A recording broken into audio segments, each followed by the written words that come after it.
All right, so let's get into it. So today I've been working on deploying an application so that it's highly available, and along with it being highly available, what I'd like it to do is also be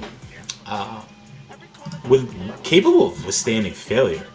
So I could do this in like one of two ways and make it really, really simple for myself. So one of the things that I want to do, which I think is going to make this simple, is I've been thinking about how to deploy the application, and I've been using something called Cloud Init.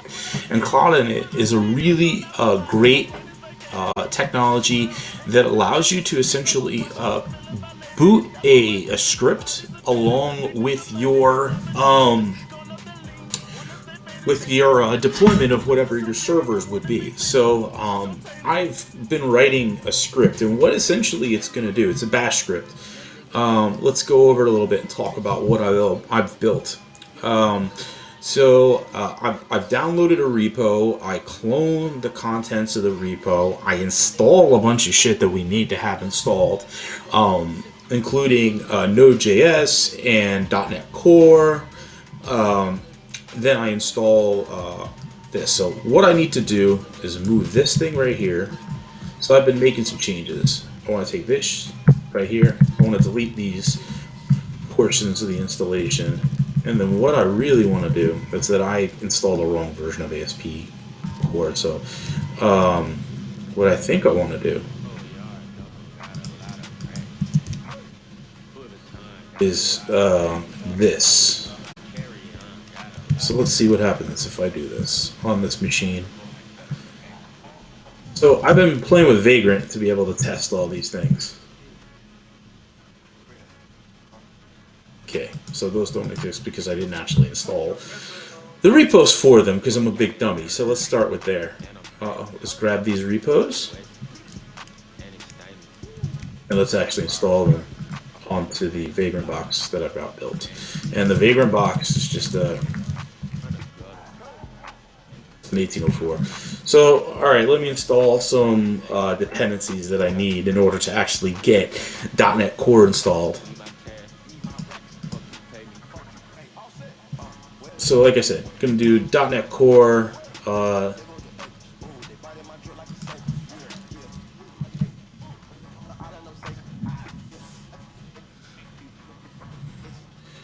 So, those are done. Let's install these. And let's see what happens.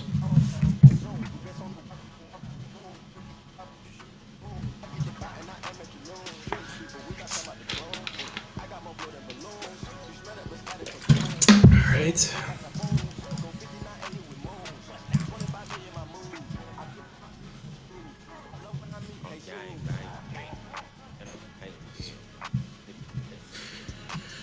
Listening to some decent tunes today. I love this album with 21 Savage and Offset that Metro Boomin did almost all the music for. Great, great album.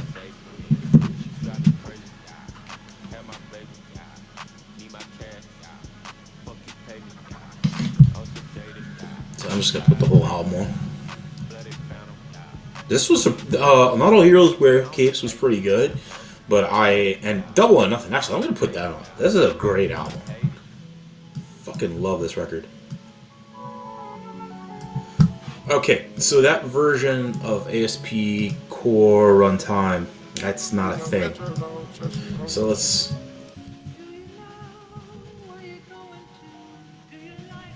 I need the SDK. So let's do apt cache search. .NET. Actually, SDK.NET.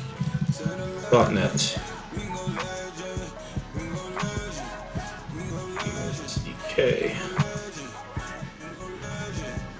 Cool.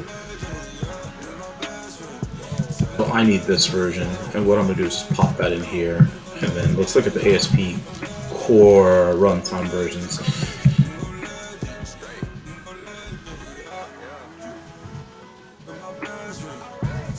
So what I'm doing right here is I'm mostly just looking for ASP.NET. I'm looking for versions that are available of these so that I can eventually install them. So let's see. Two. Okay, cool. So this is the framework that I want.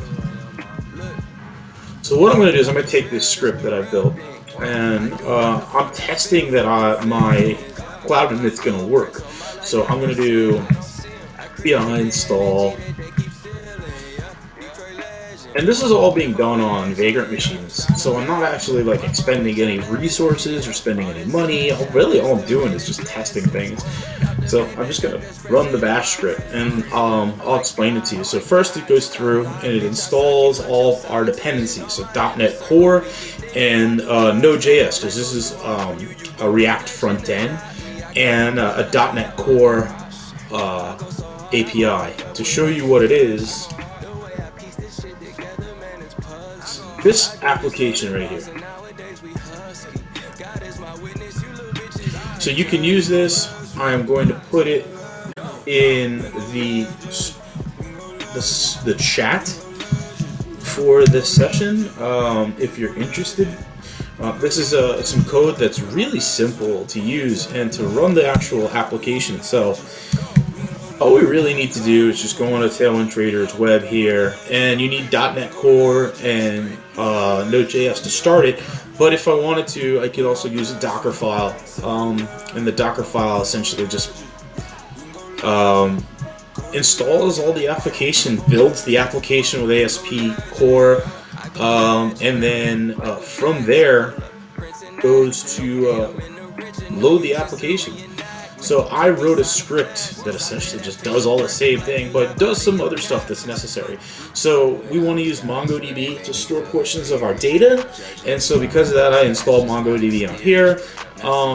And the same thing with Postgres SQL. So I create Postgres, I create a user, I create a database, and then what I eventually do is I add some environment variables in the Etsy environment. Shit. You know what I did forget to do is I forgot to. Oh no, here it is. A source environment. So when it's done running, those will be the environment variables that are in the session that we're running.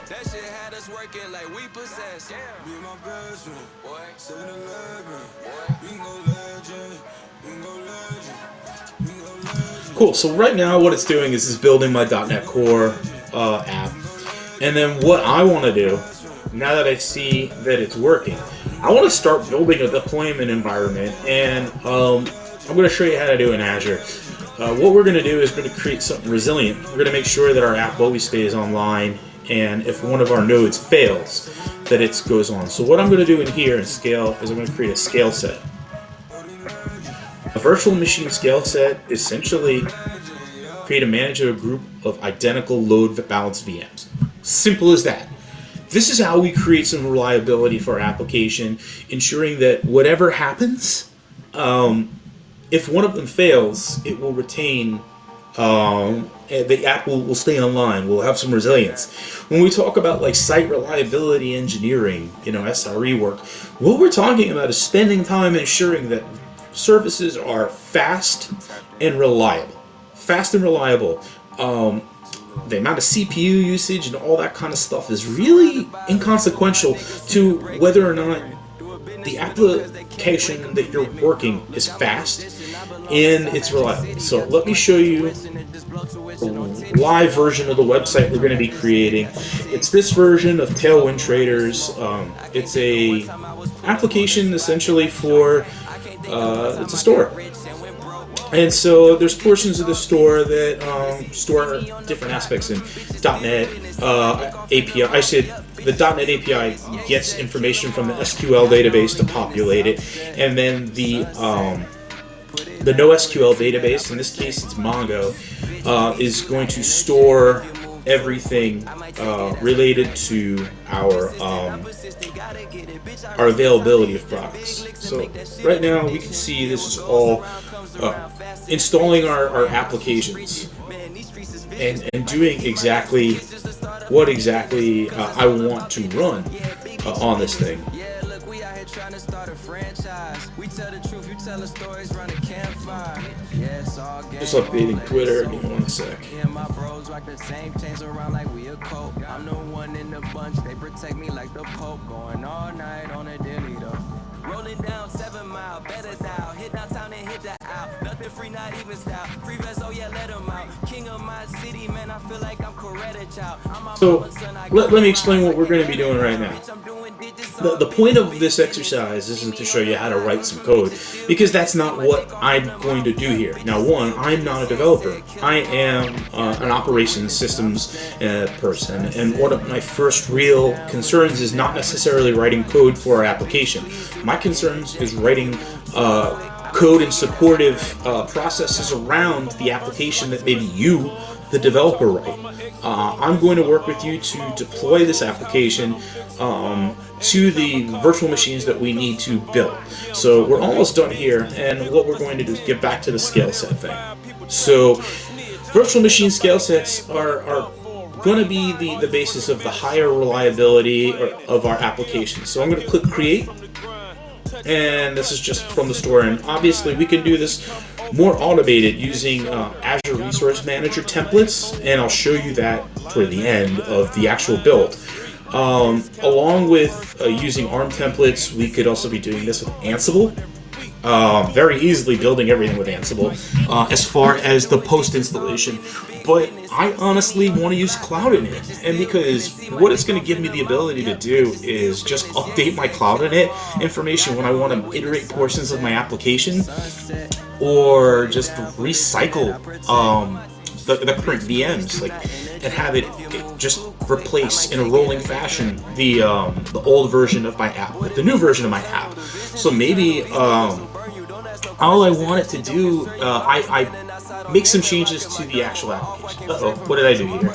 An unterminated quote string. So this is what the purpose of all this and me doing online for you with is to figure out what it is I'm doing wrong. So I have a missing quote somewhere here. I gotta find it.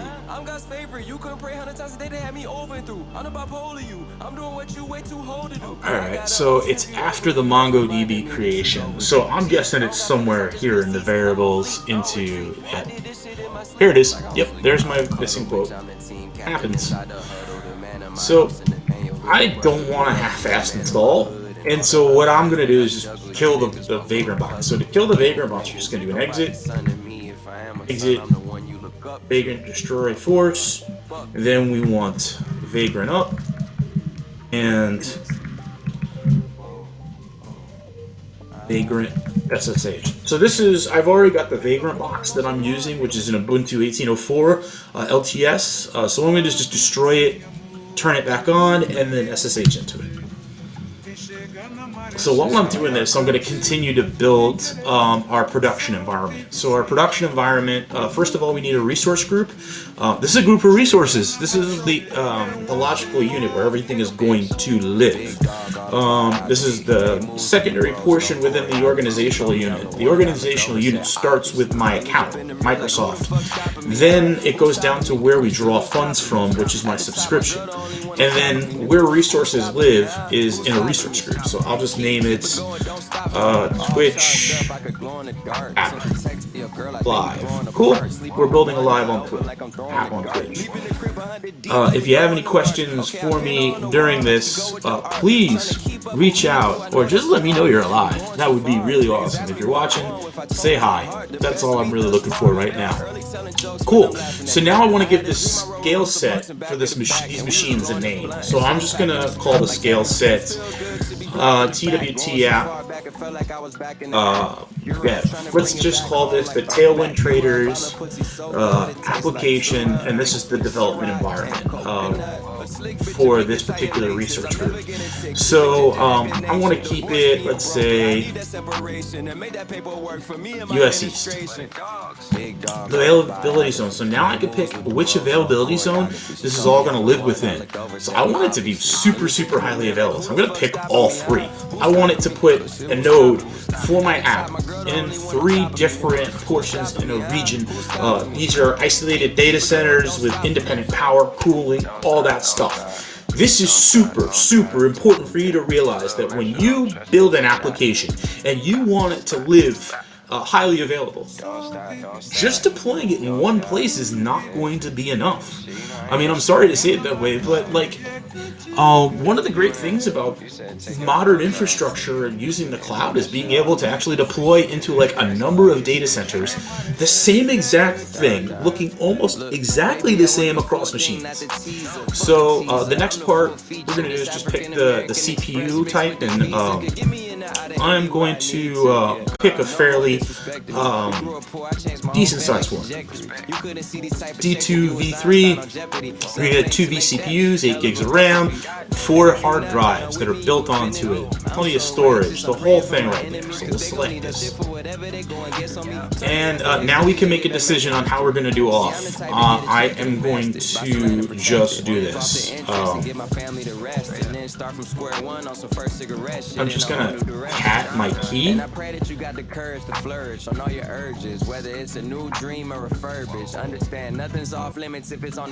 then I'm going to redirect it into PD copy for Mac. And then now I'm going to just kind of like obscure it for a second, because I don't want you to see my SSH key. Sorry. And so I pop my SSH key in here and a username, just J. Okay, next, disks. So we have to figure out what kind of disk hardware that we're going to need, and we use disk managed disk accounts. And managed disk accounts allow us to do things like not worry about the management of the underlying hard disks that are virtualized for us to use. We can also add additional data disks. So if I wanted to have a slash data hard drive for everything, what I could do very easily is go in here, assign what disk is going to get F-disked. Then after the F-disk that I do, then I can do a partition creation, and then mount that partition, and then right here, like slash Tailwind, I could be storing my application and CD into this particular directory that's on a separate partition, and that could help like reduce the load on our server. That's always really useful. Our Vagrant box is ready to start working, but I want to finish this. So the next portion is networking. So here we have the ability to create virtual networks.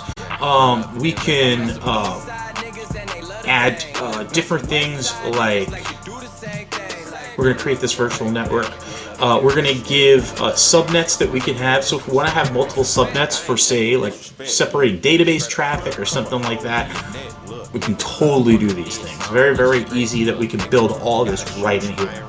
So what I want to do is I want to build a load balancer along with my application, because when it gets deployed, I want that application to simply be highly available. And so now within this load balancer, we have two options. We can use the application gateway, which is a web traffic load balancer, SSL termination, the whole 9 yards, and then an Azure load balancer for TCP and UDP for port forwarding, all those things. I'm just going to use the standard Azure load balancer.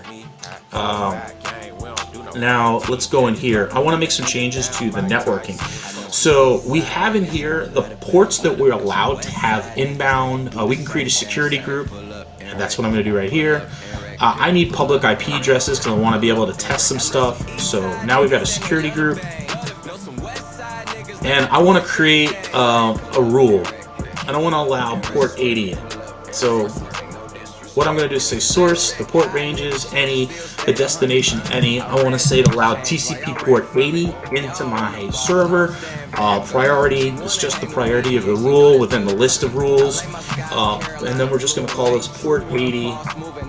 And then, actually, that's right, no spaces. So port 80, and then a description, HTTP service, port 80.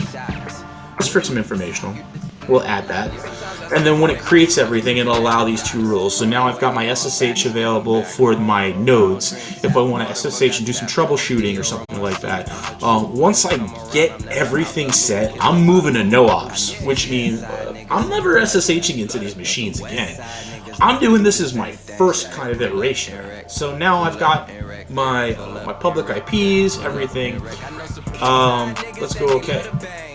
So now I've made some changes. I don't have accelerated networking enabled because it's not the kind of instance that we have selected.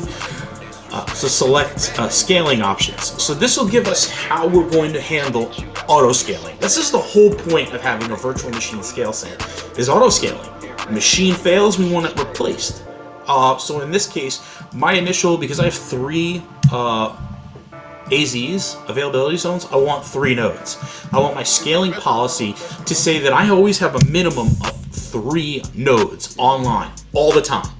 Never less than 3 nodes. If I have less than 3 nodes available, then I've made a really big mistake. My application is broken. I did something wrong. The max number of VMs I'm doing here is 10. That means that if I go into a situation where I need to keep scaling, so now we've got some basic scale out parameters, and we're going to go on CPU. We can make changes to make these specific to other things, but right now, like maybe we want to just say if HTTP 80 doesn't reply, then it's time to scale. We can do that. We can keep diagnostic information on autoscaler. We can pick a workspace that we can go in and find it. I'm just going to use this default one. The scale-in policy is going to be balanced across availability zones, fault domains, then delete the VM with the highest instance ID, which means what's the ID number after it's been created. So this is what happens here. So once our CPUs get down to 25%, what we want to do is get back to this initial instance count, or our minimum of 3. That's going to keep our costs down. It's going to keep our application moving. Cool. So that's why we have the scale-in policy. We could also just say keep the newest and delete, actually balance across and delete the newest, create or delete the oldest. Deleting oldest is really useful for rolling, I think. And so I'm going to do that. I want to delete the oldest VM because if I do some new versions, and I actually, you know what?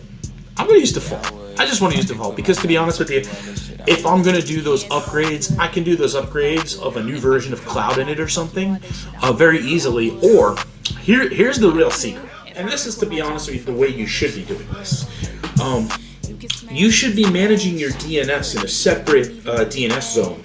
And then when we make changes to things like this, we can use a service like Azure Front Door to select which is our active one, our load balancer, or what we could do is just change the load balancer that's being resolved to in DNS. So every single time we create a new iteration, what we can just do, to be honest with you, is just build a new stack, change DNS and delete the old stack. And to be honest, that's the way I kind of like doing these things.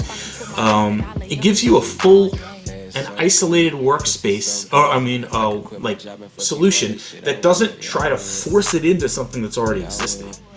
So you can build like database as a service rather than using a database on the local machine, so that we can always have a centralized place to keep all of our data, so that when we do upgrade new versions, we don't need to worry about reinstalling and migrating the database. Make sense?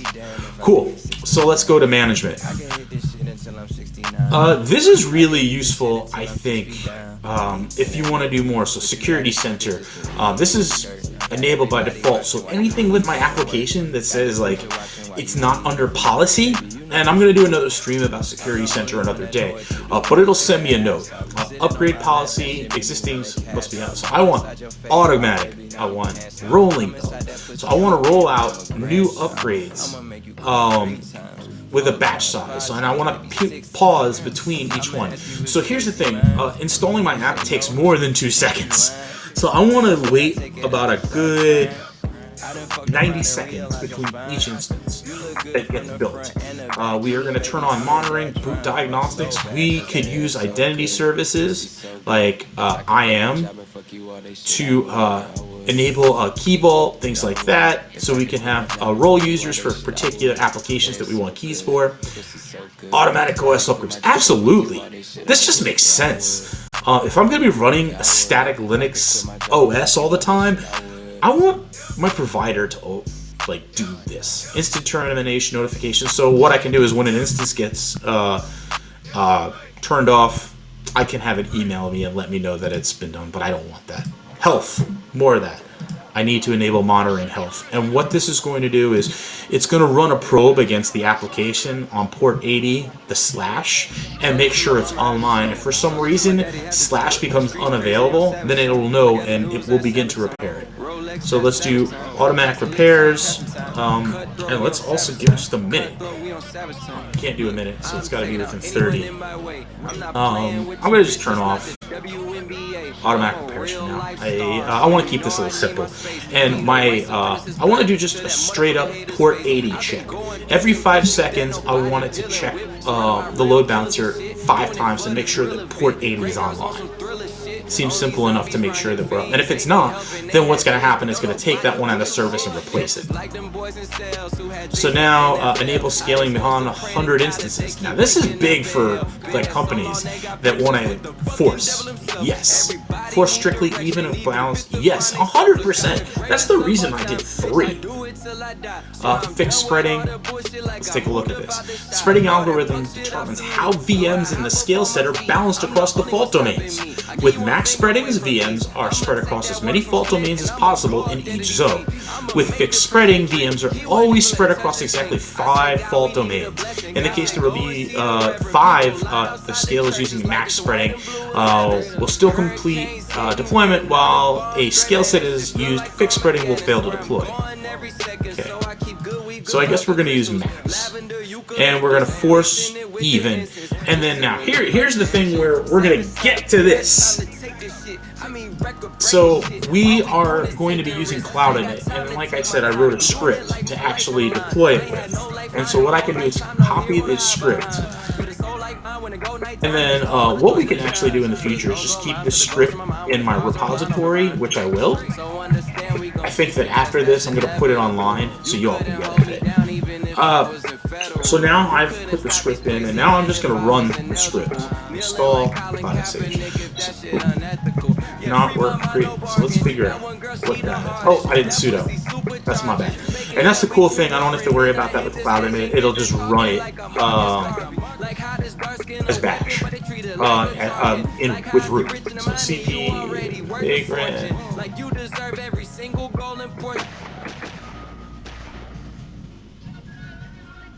Install. There it is. I put it in the wrong user. So let's bash install, and let's try doing essentially what's going to happen when Cloud Init runs. When Cloud Init right here runs, it's going to take the contents of my bash script, which I basically copy, and if I wanted to, and I was doing this via CLI, I could just refer to a text file that has my bash script in it. So I can go in here. I've got my script that's going to run. It's going to do exactly what's going on here on my Vagrant box. So proximity group, this is so that our instances are physically close together in the same region. I'm not really worried about. And then this is EUFI based boot architecture, increased memory, in SGX for secure computing on Gen 2. I'm going to use that. Not all the features are supported, but this is a demo, and to be honest with you, we're not going to use all of them. Tags, metadata, right? So let's give it name for all of our metadata. And we're going to call it TWT app. Dev. Environment. Actually, we don't even have to do that. Watch, I'll show you. We're going to just call this TWT app. We're going to call this environment. And we're in our environment, we're going to put development. So all the different resources that we create, they're going to all get saved with these particular metadata tags. So if we're running anything around, I guess if you want to find easy ways to organize and separate data and find out utilization and cost, like metadata tagging tends to be a very easy way of doing that. So this is manually creating everything, and if I want to keep this for the future so I don't have to do all those steps, like let's say I just want to build a new version of this that's going to deploy a new version of code or something like that, or a different application, I can just open the link in the new tab, and what it's going to do is it will create my template and allow me to save that template for future uses. Actually, the easier way is just like download the template here.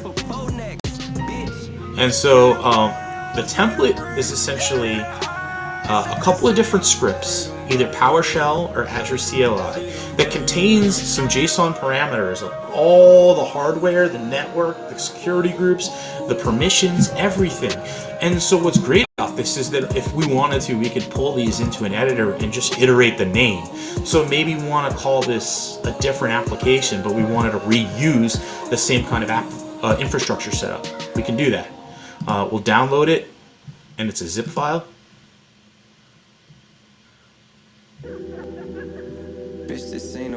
So we look at the zip file, and we get this template directory, and it contains the JSON and the template stuff. So all we really need to do is use the scripts for PowerShell or Azure CLI. It'll use these parameters and then deploy everything. So let's get to deployment though. So now everything here seems to be healthy, and we'll click create. And it'll start deploying. So I'm gonna go grab something real quick. I'll be back in a minute. You can watch the application continue to deploy. This ain't the problem, this the solution. Feeling like my chakras align. From now on, call me Don. Rhyming for days I couldn't eat it, and it was not Ramadan. Niggas asking for a cut, they just way out of line. Oh, this ain't no fault, this a Maserati. It's not a movie, baby, this a real dead body. I'm on a one-way street, about to have a trolley. I fuck her one night, then I'ma duck about it. You do anything for this little bitch, you might be a Casper. Speaking of being a Casper, I spike my drink with Melly. You better not tell nobody, zip it, just zips and natty, y'all. He from the back, turn to a car word, I'm backing at it, y'all. Hit on with 10, fuck it, I'ma go mack his body. Hit him up like. Hit him up like.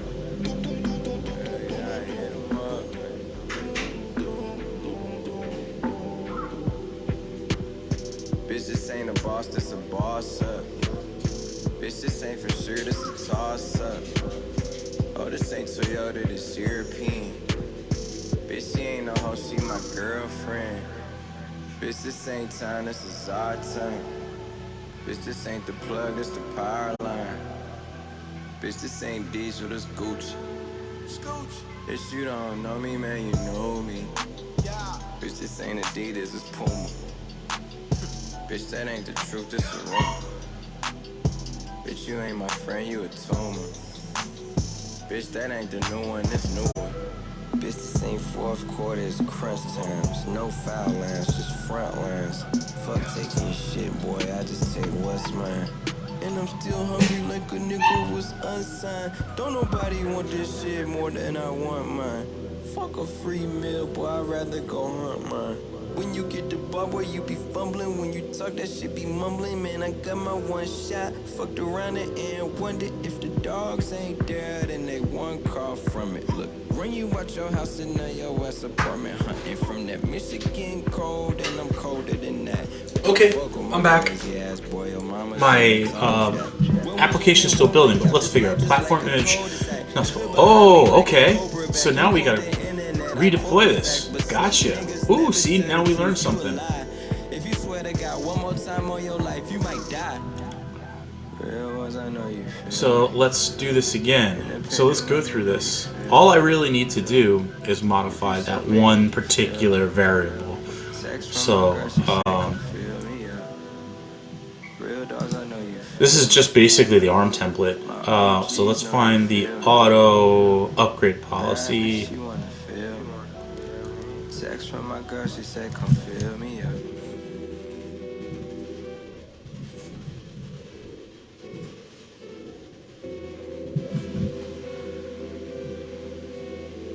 Okay, so then let's just rebuild this, alright? It'll only take us a few minutes. So we'll just get rid of this version.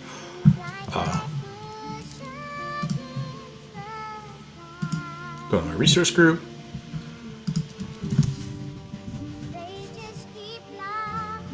Cool, so let's just do it again. So this is what I meant about, like, if an application failed and we wanted to just do everything over again, we can do that. So in this case, what we're going to do,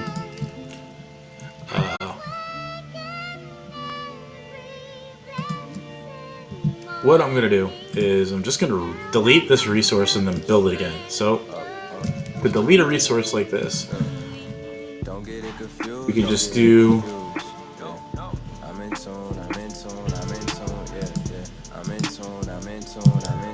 trying to bring up the Cloud Shell, and the Cloud Shell will give me an opportunity to, I can just do it in a shell here. I can just use AZ CLI and delete a resource group. So AZ group delete minus Y, and then it's just going to delete this group. Hey, my dog's here. He just burst into the room, and now he left. Bye, dog. So let's create a new resource group. All right, let's try this again. So now we know like what we can't do. We can't do automatic upgrades for this particular app. So the resource group, we're just going to call it TWT app live. We'll do it the same region. Review and create. Create. Go to the resource group. We'll add our scale set. Create. Could use the parameters from that ARM template, but I'm just going to do this really quickly because I want to get this up and running. So I'm going to just pick same East US, and we'll call it TWT app dev instance detail 1804, our CPU type, password, nope, key, and then we'll just call it J. I will PB copy again.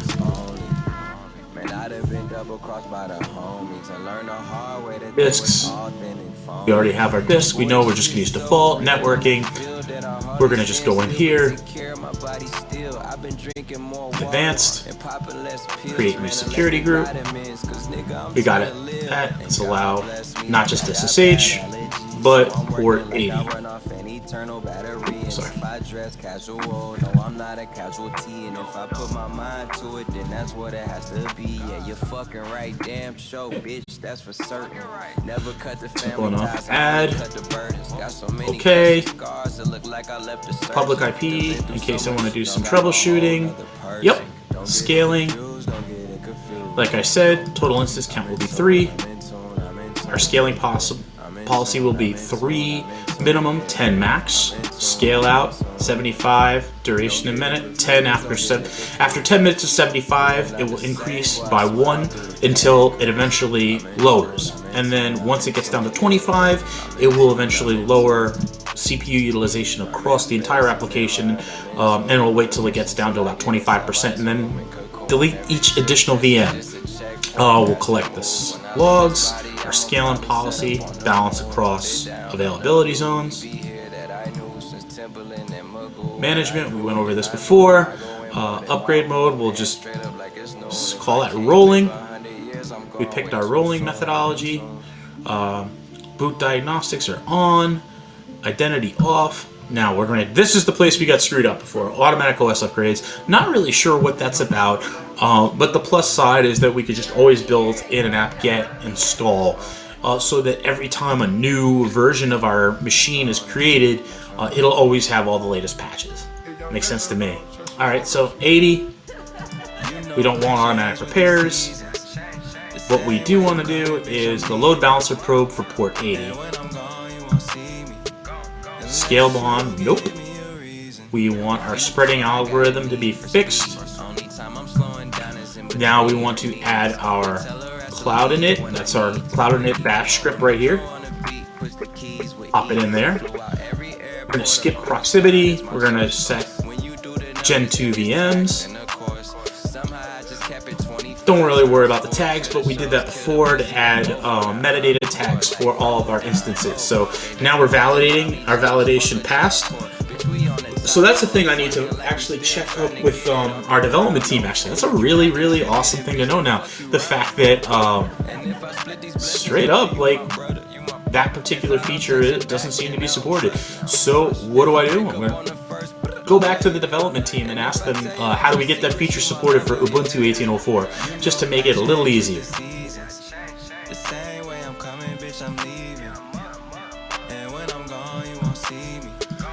So rolling upgrade mode is not supported either. So let's go back. Oh, alright. So, we'll delete the deployment. We'll go back to dashboard. And we'll just try it again. So we need to know exactly what it is our application kind of requires in order for us to do this. So obviously those are some features that just aren't ready for the version of Linux that we need. So East US.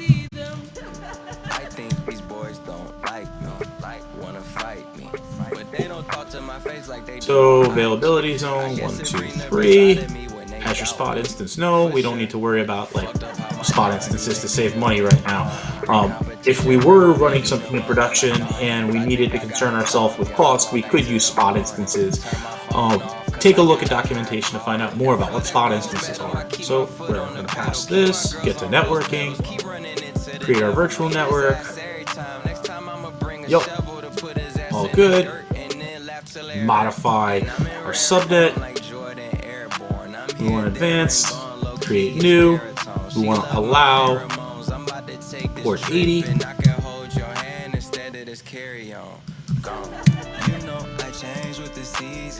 Okay. Public enabled. Cool. Use load balancer. Yes. Our load. We're going to use Azure Load Balancer. We've got all of these settings. Let's use those. Scaling. So we use our custom scaling policy with a 3 and 10, minimum 3. All of our CPU settings. We'll enable diagnostics. We've got our default scaling policy. Management. We'll leave all the defaults.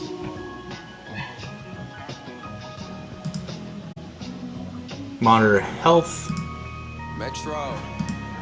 Load balancer probe. Automatic will keep off. Advanced. Scaling. No, we don't want 100. Force even. Nope. Fixed spreading. Not good zones. We'll do. Let's try max spreading. Pop in our cloud in it. We'll just use a generation one this time. Let's see where we go. All this is about try and fail sometimes, and I'm just trying because I'm trying to build a new demo. And so I like to share new demo creation with people because it's fun to go through.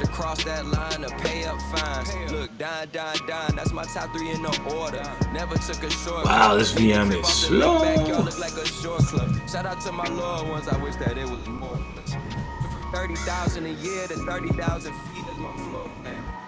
Alright, so that should be running. And so what we're going to do is just wait for our application deployment to finish within here in Cloud Init and our Scalesets. So let's take a look at what's going on. It built the diagnostic storage account. It built the security group. It created a public IP address for our load balancer. It created the virtual network that we're going to eventually connect to. It's creating our load balancer so that we can share what eventually will be all of our Scaleset servers. So this is actually the portion where it's creating the Scaleset. It's creating all the different virtual machines. And so what it's going to do by default is it's going to create 3 VMs for me, period. And those 3 VMs should always be online, and if one of them is not online, it should replace it. So we're going to do that. That's going to be part of showing the reliability of the application. Let's just wait for everything to come online, and then when it does, we'll get to that.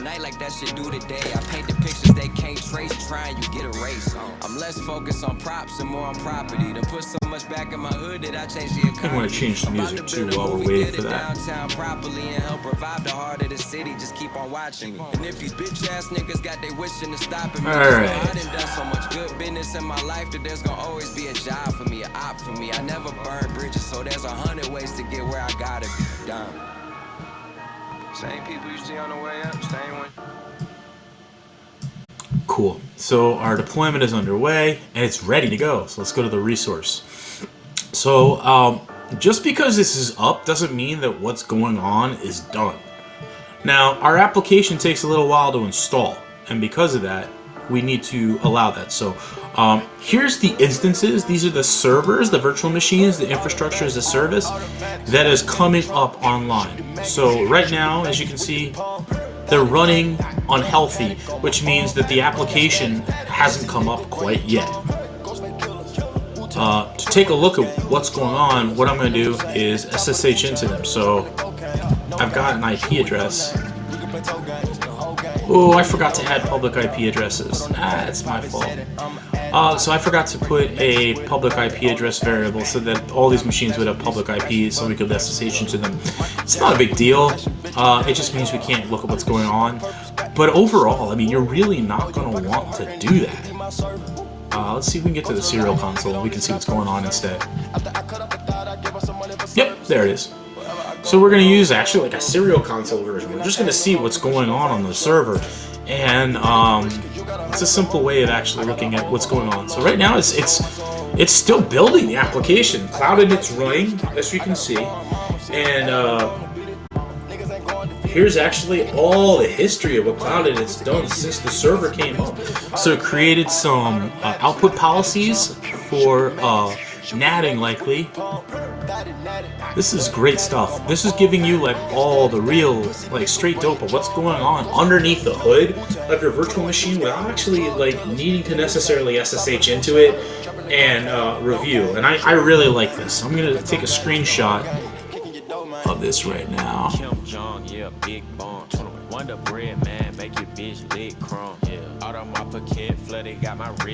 I want to share this on Twitter because I think it's really cool that how much time for an administrator you have saved when you're doing something to troubleshoot a deployment, like especially to VMs. About VM debugging with IaaS serial console with Azure. You a fuck boy, we ain't with the horseplay, bitch. Trump ass nigga, did you do your chores today? Do you wanna take a ride with the core another day? Looks like our things are coming up fast and furious. Wow, this is great. So we're getting almost close to being done. And these are the things that were gonna happen that happened on our Vagrant box that we built everything in. So you can see, like, I'm basically taking the process that I built for my Vagrant box and I built it for a VM. There are some better options to this, and I can show you those after this in another section, where actually we kill the database portion of this installation and we just replace it with we're going to replace it with Cosmos DB, and we can replace it with SQL Server for Azure so that we don't have to manage it. And like I said, every time we iterate, we can just put in the same connection strings and use the same data, but still update our application when we need it. And I absolutely love that about databases as a service. I'm living for my niggas that do life, yeah. Automatic, in the trunk, shooting maggots, shooting maggots with the just wanted to put up a new tweet about the screenshot and what's going on in the Switch.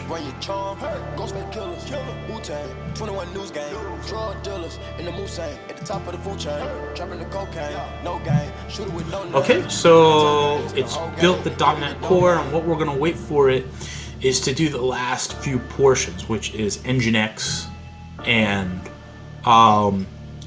starting Nginx. And as you can see, if I had the username and password, I could easily log in, but I don't. And then there's Bastion. Bastion's a really great service where we don't necessarily need to use SSH. It's still in preview, so we will wait for that to kind of come out and be something that we can use to do lots of troubleshooting for our servers when we need to. So we're still building it. It's almost finished. It's just building the React front end right now. So what we've done is built a fully sustainable application that will last through failure, and we'll show you how. One of the things that we can actually do for future versions, like the last time I showed you with what was it called? Gremlin, and created some chaos engineering. So that what we did was we took out one of our instances and showed it how it was able to replicate another one, and that's huge. We want to be able to make sure that we can find faults in our app and ensure that when it's up, it works. So our instances will be replaced upon failure. We're almost done with the installation on this VM.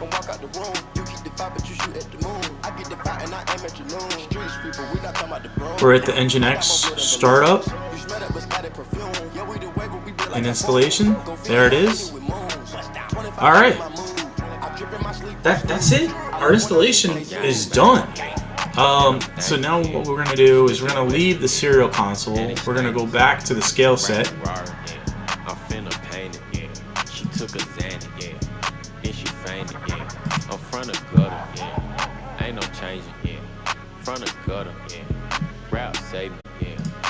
Here's our scale set. Our status is our 3 out of our 3 has succeeded. And here's our public IP address for our load balancer. Okay, so something didn't work. Something's wrong with our application. More than likely, something with .NET Core didn't come up. So this gives us an opportunity to figure out what exactly is wrong. But you can see that it did install the application across the 3 different nodes. It loaded port 80 on it, so we got to figure out why it's not building .NET. I think it's got to do with this stuff here. So let's back up a little.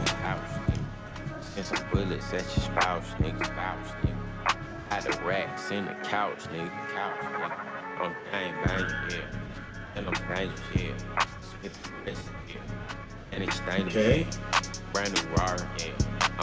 I think this is the version I want.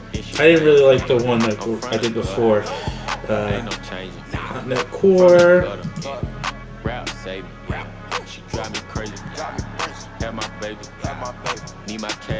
This makes a lot more sense. Cool. Yep. All right. I think I got everything I need. Let's do this first. So let's log into Vagrant.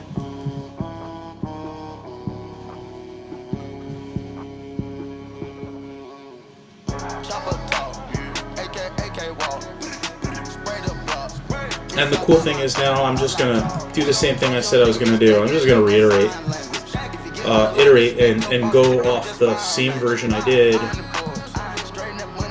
Or I should say, I'm not even going to iterate. I'm going to just rebuild a new version. That seems a lot easier. So we'll go to my research group again.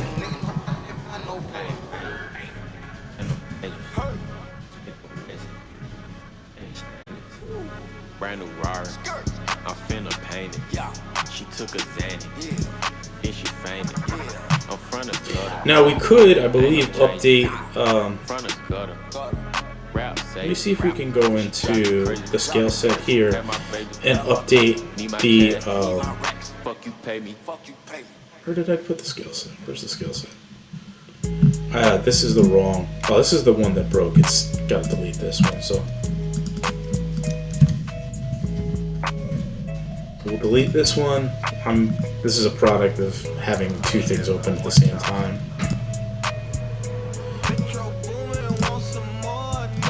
Alright, so we're going to go through this process. Shouldn't be that big a deal. Having vagrant machine problems, having all kinds of problems. Oh, I know why, it's called TWT. Big dummy.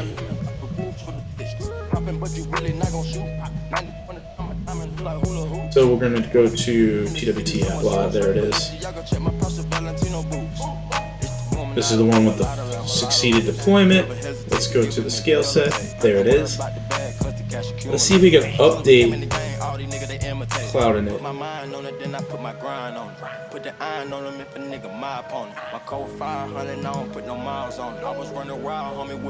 And they're unhealthy because the app isn't running properly. That makes a lot of sense. I'm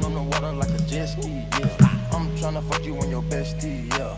Chopper with this girl, so do not test me, yeah. Quick flood drip, go woo on a bitch. 5790, spit the coupe on my wrist. Multi-million-dollar, I'm a fool with the hits. Hop up in the lemon, drop the roof, show the tits. Put my finger, got the game. Fun thing about doing these Twitch streams is like people can watch you fail, and I think that that's fun because you gotta figure out how to fix it after. So anyway, Vagrant up. Let's bring up our Vagrant machine.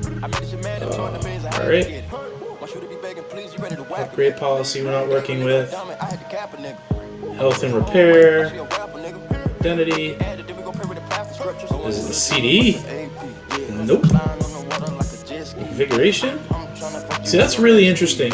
This is something I think that we need to probably look into as well. And it's something that obviously I can also bring back to my team.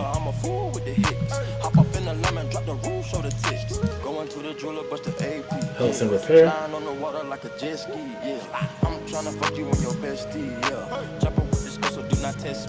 This is really interesting, the fact that like you cannot modify CloudNet here. What's going on here? Big enough for it because we collide with another application.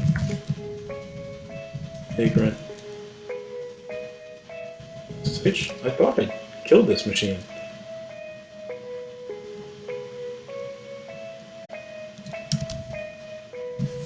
Weird. It happens. I can show you how to fit an M. Must be running. So, Vagrant destroy. Just to burn rubber. Bitch, you bad as fuck. I might just hit you with no rubber on that slaughter gang shit. Yeah, weird. Alright, so boot diagnostics maybe is the last thing I can think of. Nope. That's really peculiar. I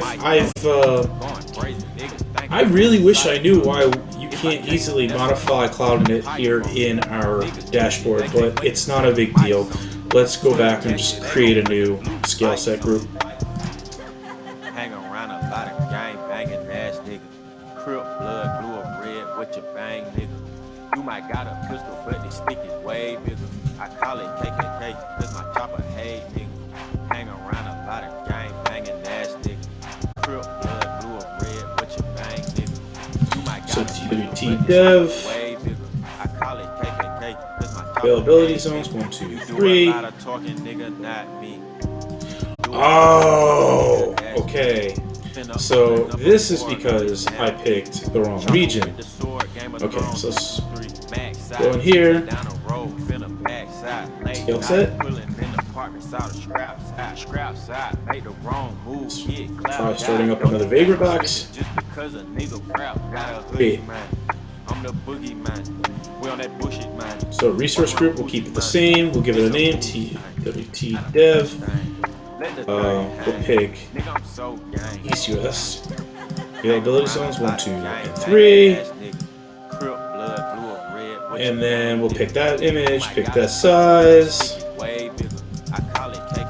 Okay. And so what we're gonna do this time, I'm gonna make sure.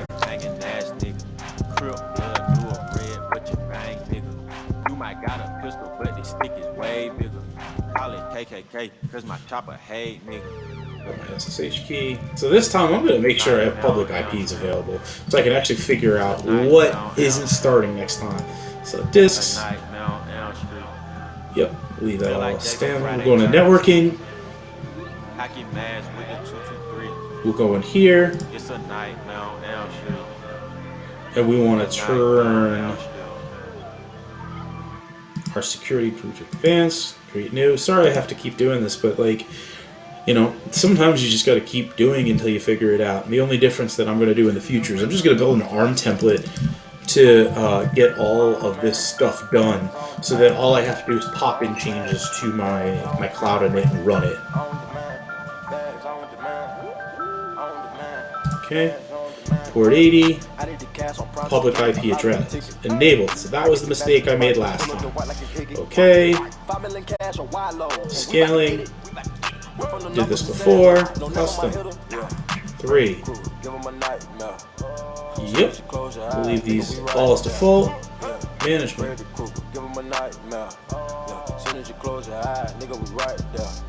Hold on a sec, let me make sure.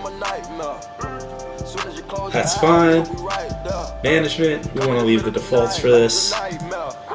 Health, we'll enable health monitoring. It will just do load balancer probes for 80.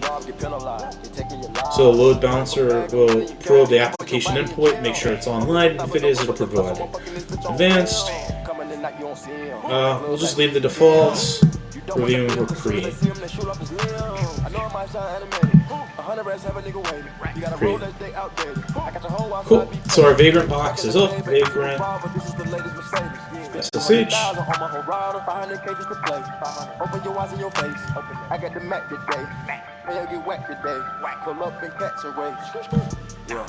Freddy Krueger, give him a nightmare. Soon as you close your eyes, nigga, we right there. Yeah. Freddy Krueger, give him a nightmare. Yeah. Soon as you close your eyes, nigga, we right there. Yeah. Okay. Freddy Krueger, give him a There we go. Soon as you close your eyes, nigga, we right there. Come in the middle of the night like it's a nightmare. Open your eye, not dreaming, nigga, we right there. Okay. Let's make sure that all my quotes are closed this time. See, they're not. So, let's fix that first.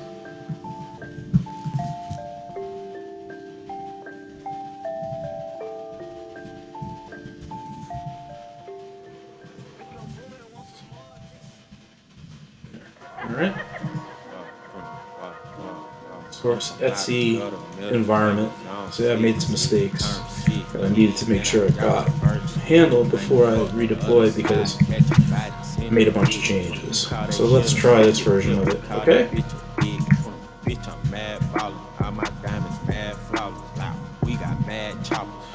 Alright, let's see how this thing goes again. This is not going to work. So we're going to just cancel it because I already realized like I made a mistake. So let's just deploy this. Don't do the Draco, we got seeds. Bustin' all on your bitch face. Make the bitch play with my kids. Stick a strip, shot him in the real. Baby bottles ain't no bills. 20 models all gon' I should have fixed that problem in the code before I redeployed it, but you know, you learn. And I am lucky enough to be cloud privileged. And being cloud privileged means that I can do stuff like this and then delete it all at the end of the day because none of it's in production. And this is literally you just watching me prep a demo, which I really appreciate getting people to watch because normally you do these kinds of things by yourself and you don't really have someone watching you as you build it. And so what I'm doing is just having people watch me build my demos live that I'm eventually going to do presentations on. So I want to do a presentation upcoming on how to build a highly available VM-based application. There's a lot of stuff that's going on nowadays where people are still working with VMs. Not everyone has moved over to Kubernetes and or any type of containers and things like that.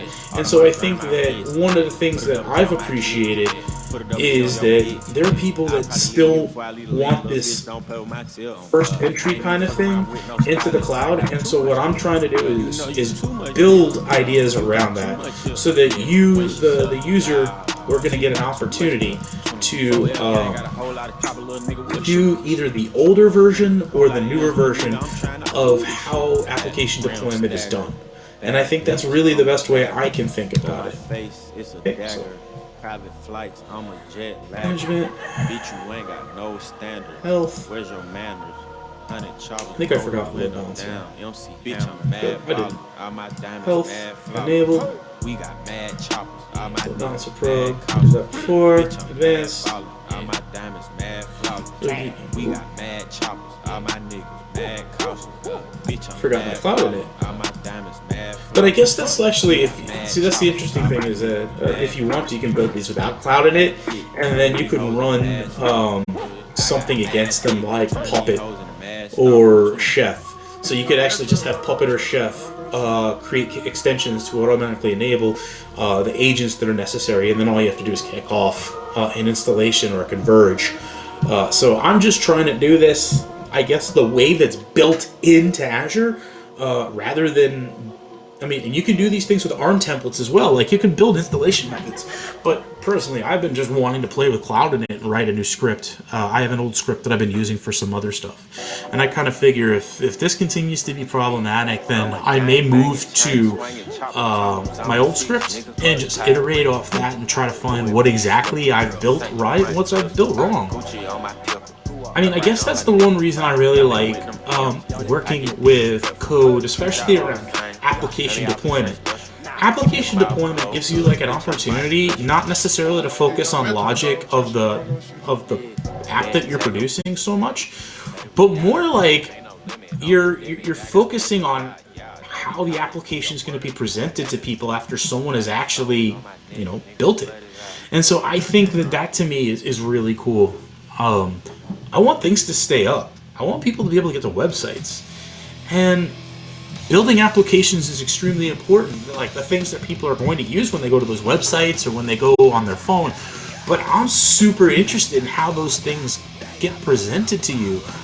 The computers that keep them online, or the containers that keep them online. To me, this is all super important and interesting, and it's one of the reasons why I've worked in operations for as long as I have. And I think it's got a lot to do with the fact that I just really enjoy understanding what's under the hood. I actually got a brother that's a mechanic, and I always felt it was really kind of interesting that, in a way, we kind of do something that's fairly similar. We like to look under the hood and find out what exactly is being built. And if there's something broken with it, we know how to continue to look under the hood and fix the problems. I love that. So we are going through our new deployment with our new version of our Cloud Init. We're running our instances. They'll be up once they're finished building.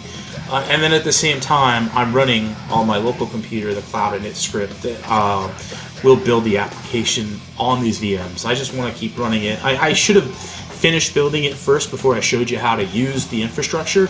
But to be honest with you, I kind of wanted to do both because in the past, I was kind of doing both. So when I worked at a company a few years ago, one of my really big jobs was not to necessarily have all the time to just build and reiterate, build and iterate. Like it was literally, I'd have to work with production systems and troubleshoot them live without actually killing them. And I think that that's the bigger thing that sometimes people don't realize, is that there are people on the SRE side that need to, or the system administration side, that want to keep your application up and running beyond just the simple things. So let's see what's going on here. It's not finished updating our, so we're still kind of building everything here. No IP allocated yet, nothing done, so it's just still going through the process of building everything. And on my VM that's in my Vagrant box, still installing. I could have allocated additional memory and stuff like that to make it faster, but that would have meant making more changes than I really wanted to. Okay, so let's watch. That's all still running. This is still installing. Cool.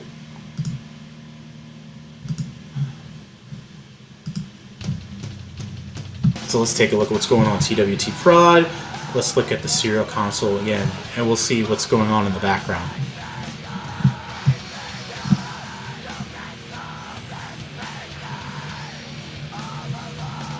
Ooh, Integrity, I love this song. Okay, so it's still installing, so that makes sense why nothing's ready yet. Cool.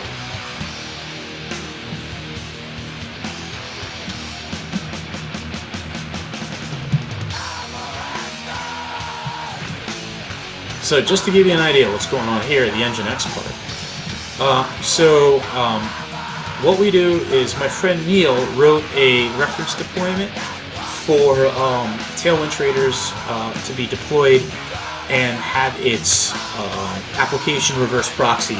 So he stored some of this information, and it makes it easy for me to just grab it and put it into the Nginx configuration directory rather than have to write it on the fly. So we've been just using that, and I like that. So our app is still deploying here. You can see it's literally like almost at the same exact point between the two.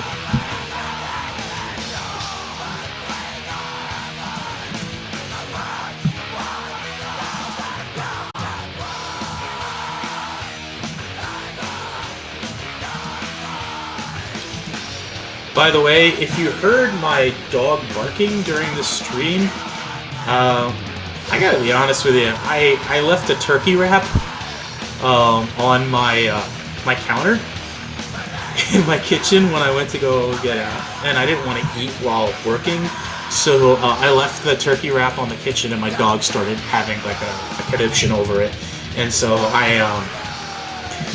my wife was kind enough to share with my my viewers on Twitter the fact that that was what was going on.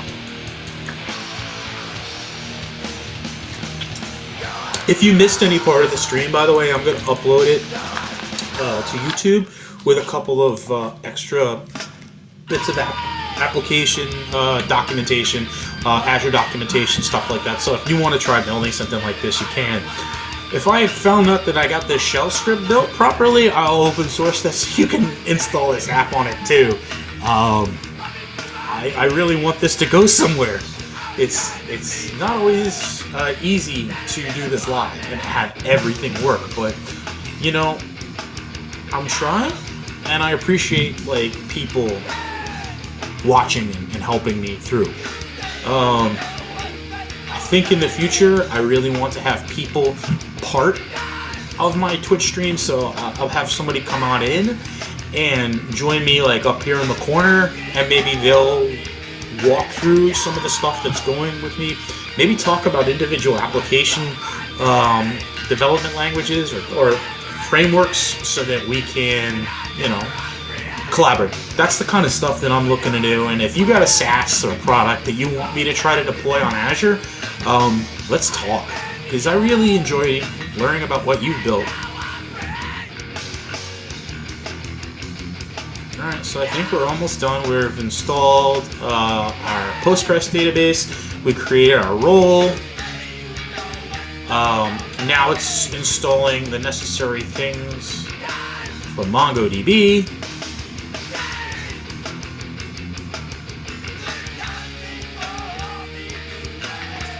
So let's see where we are in the script. So we're at this point. And then eventually what we're going to do after we install the Mongo tools is make sure that they start on boot. And then we'll publish the .NET Core app after we save some environment variables for actually our database connections. And some strings that we need. These are some images that go along with the products for this application. We're going to store all the logic about that in a variable as well. Things are moving along for these two servers. So like I said, just to remind you, this is local on my computer using Vagrant, and then in the back is a serial console of a VM with Cloud in it running the application. So this claims it's done. So let's go to overview of our instances. This says all three are online. Cool. So let's go back a bit. Let's go to the app.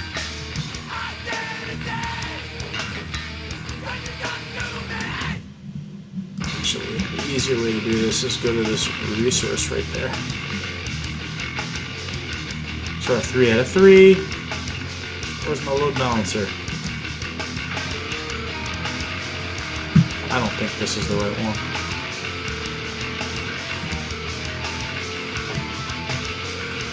Forgive me for getting myself all sorts of screwy. Here we go. This is it. Interesting. Why don't I have a public IP address? So let's see. Scaling. Manual scale. 3. 4. Okay. Save. There's scaling policy.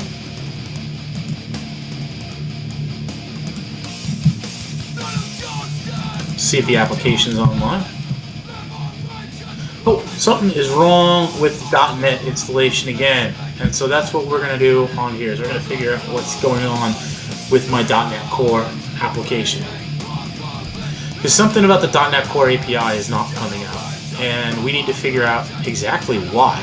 Because our application is never going to get built properly if I don't actually figure out what's failing on the main app. So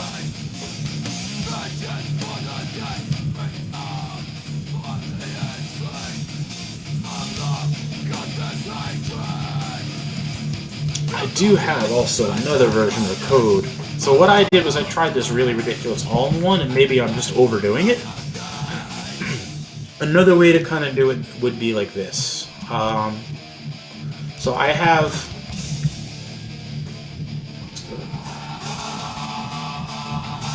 some code already written that's going to kind of do something similar. And maybe this is the way we're going to go. Alright? So let's try this. So we've got two scripts. And what these two scripts are going to do is build two separate databases. Or I should say a script. And what it's going to do is build a database for me and then collect a connection string.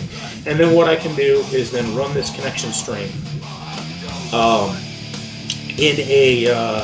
into the bash script so it's up as a variable. So let's try this. Let's take this script.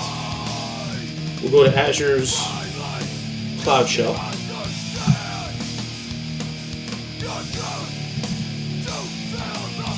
Because I want to get to the point of showing you all this. So let's fast forward with me all troubleshooting my application code, and let's build what I know works.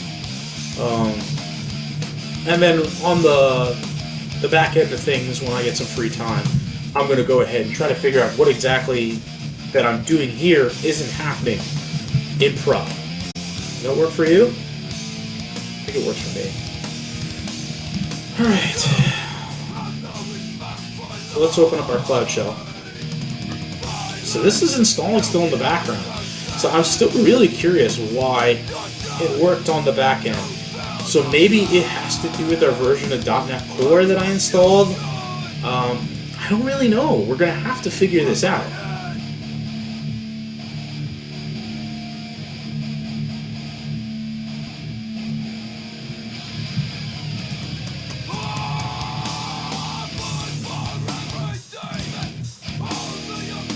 So let's go about it this way.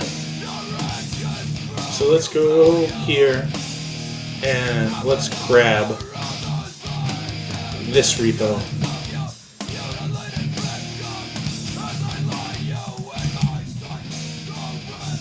And we're going to... So this is basically the same app that I've been fighting with for like the last couple hours.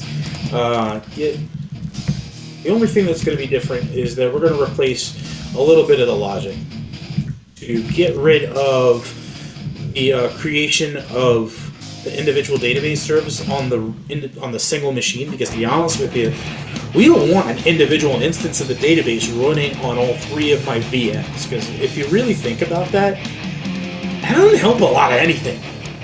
I mean, in reality, 3 individual databases will make sure that our data is never consistent across the 3 databases, and that will be more of a problem than anything else. So maybe this is a better way of me teaching you. We'll see. So I'm going to run that script here on my local computer. I have AZCLI installed actually, and it'll run a little faster than there. So git clone. Okay. CD. Let's go here.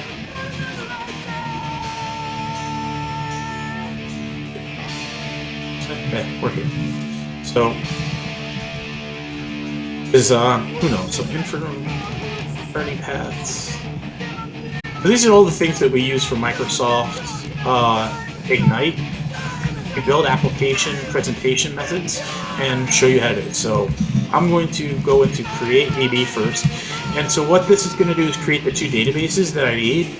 So I will need to create a research group. So I'm just going to call it TWT prod. Actually, we'll call it TWT dev 01. I need to create a username for my databases, so my admin user will be J. Come on. Lag so much today. Everything I've been trying to show you, I really want to, but everything keeps lagging for me. Alright, the hell with it. We're doing it local. Alright, so Ignite Training Pod. We're going to go into git pull. Make sure we have everything. Okay, cool. We've got everything. Mod 10. So let's go on to create VB. And in here, we're going to provide a resource group that we want to have created. And in this case, we're going to call it JTWT. The admin user that we want to create for our database, we're going to call it JUser1 admin password.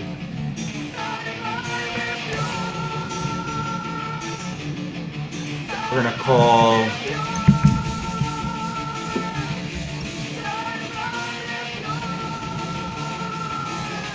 create a random bunch of characters and stuff like that. And then the subscription name will be my subscription, and in this case it's this. So I'm just going to grab the subscription ID number, just makes it a little easier. So grab my subscription ID right there. And then I'm just going to give my two databases names. So Cosmos NoSQL1 TWT, and then SQL Server TWT1. Okay, so it's going to create all my databases. So create, we'll just run create DB. All right. So here's the big difference this time that I'm going to do for it. So we're going to go and we're going to look at deploy.sh.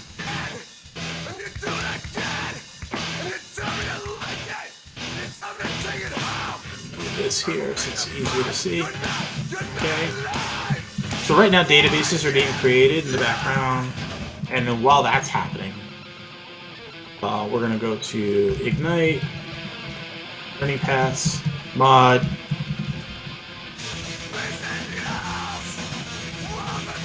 Cool. So now we're going to go and take a look at deploy. So deploy was like the first version of this script I wrote. And it's got way less while logic in it. And so the big difference that we're going to do here is I just need to insert these two variables right here.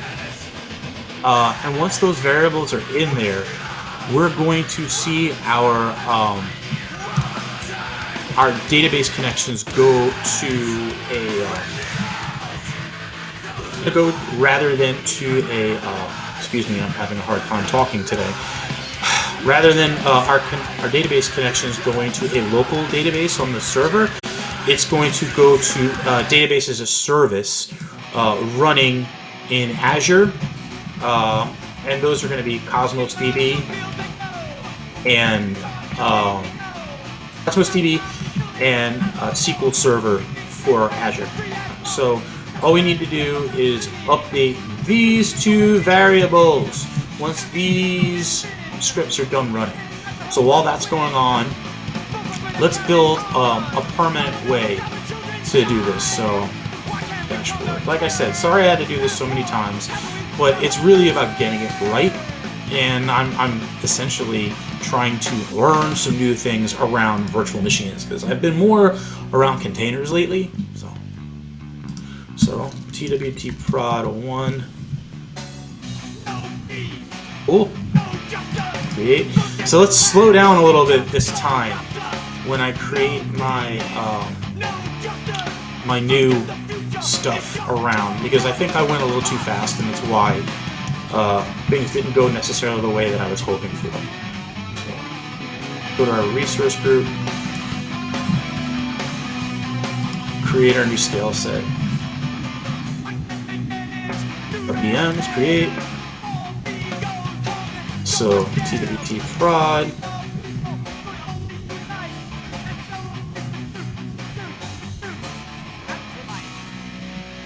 Availability zones 1, 2, 3, like we did before. All this is the same. J. PB copy. Cool. Go back to where our stuff is being created. Let's see what happened here. Curl localhost. But never fully built the .NET Core app, and it might be because I was trying to upgrade the versions of the runtime, and it might make a lot of sense why it wasn't working. So I was basically just trying to upgrade the version of the application, and I guess I tried a little too hard is the only kind of way to put it. So Nick selected ports, public IP address enabled. Advanced security group, new, add port 80.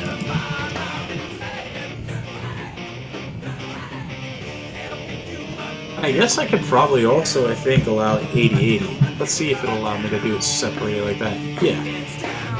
No, it'll just allow me 80, but so let's just get rid of that.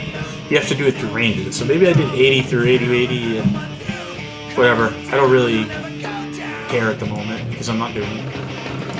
So we'll just call this 11.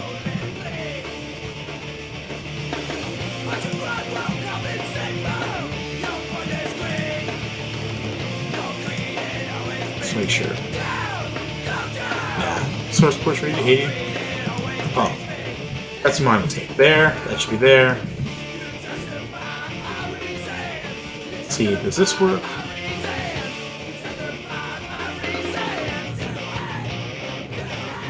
Provide a single port such as port range or a comma separated list of ports. Yep, so there we go. 80 and 8080. Let's save that. Okay.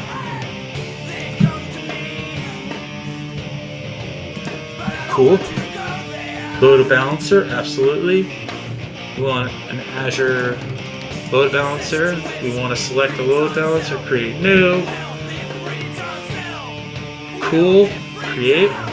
Domain name label.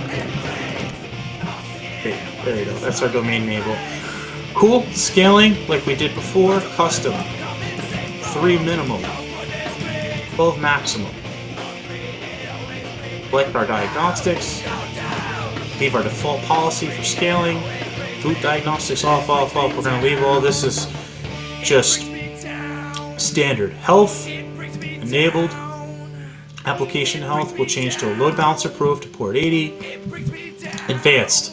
So now we're going to wait for this information to be populated. So this export Mongo connection string stuff, we're going to wait for that to get finished. And that's happening right here. So it's creating these databases. It's just a matter of waiting for it to finish. So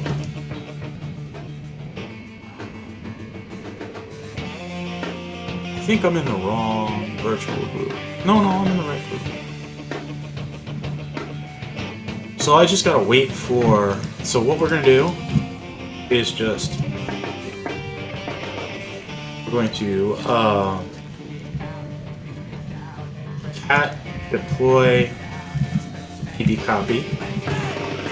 Put that in here, and then what I'm going to do is just update these two variables before we go to production. Okay, so before I actually finish it, so let's give this a few minutes to finish. I promise you we're going to get this working.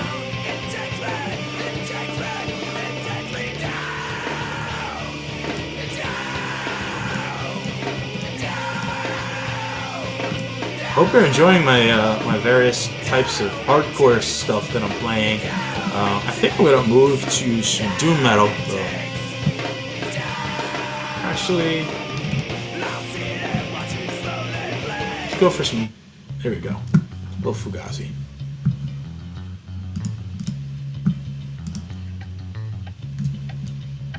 Okay.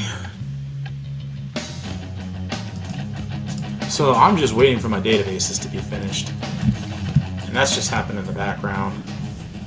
I'll show you what that script looks like if you just want to take a look also. So we can find out like all the information that we've created, and essentially it's just going to output it for me, and then I can take that output and pop it in here. Additionally, when the resources are done, we should see them here. Resource groups.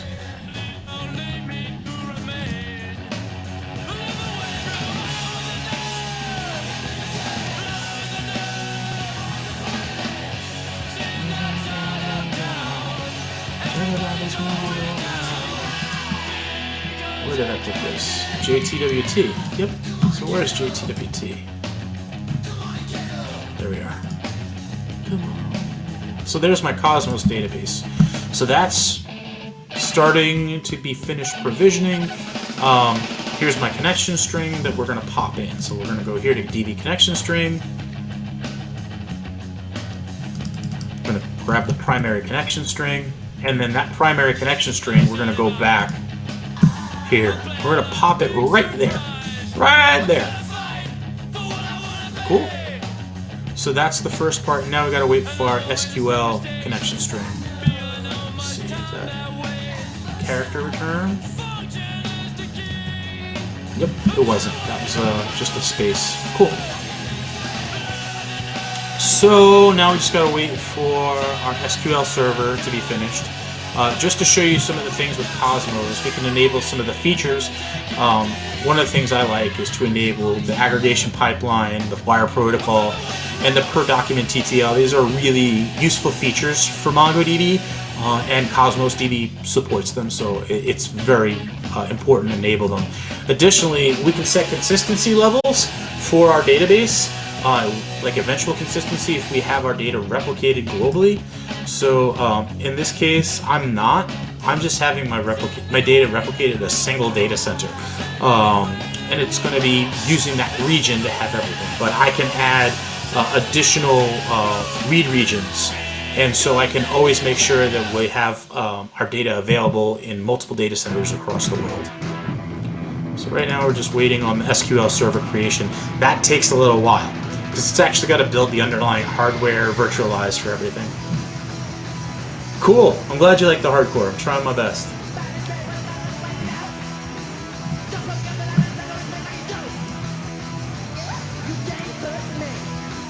So I'm going to run that version of the script also here on the Vagrant box, and to do that, Vagrant destroy.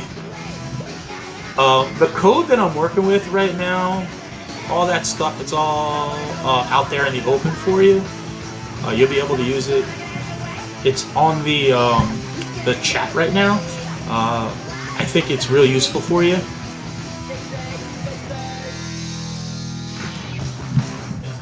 All right. Let's create a new Vagrant box.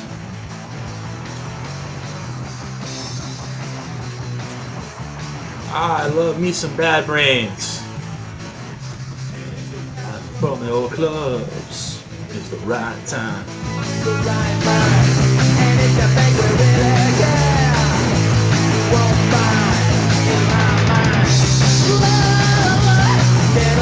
Okay, we're still building our stuff.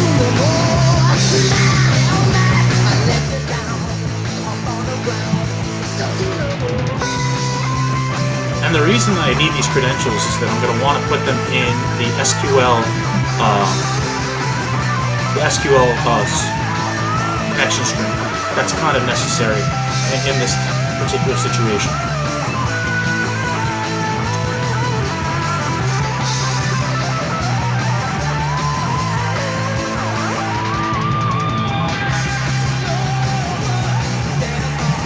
Okay, there's a Vagrant box.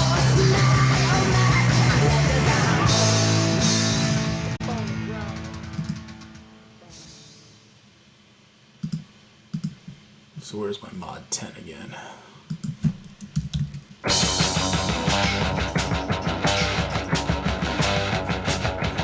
This song fucking rules. So underappreciated. Give me Agent Orange any goddamn day.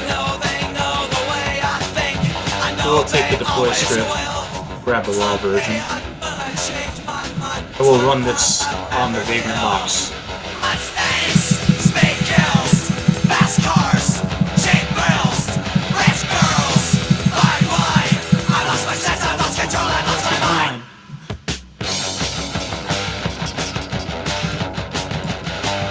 Okay, so let's run the bash script, okay? So, Vagrant, H.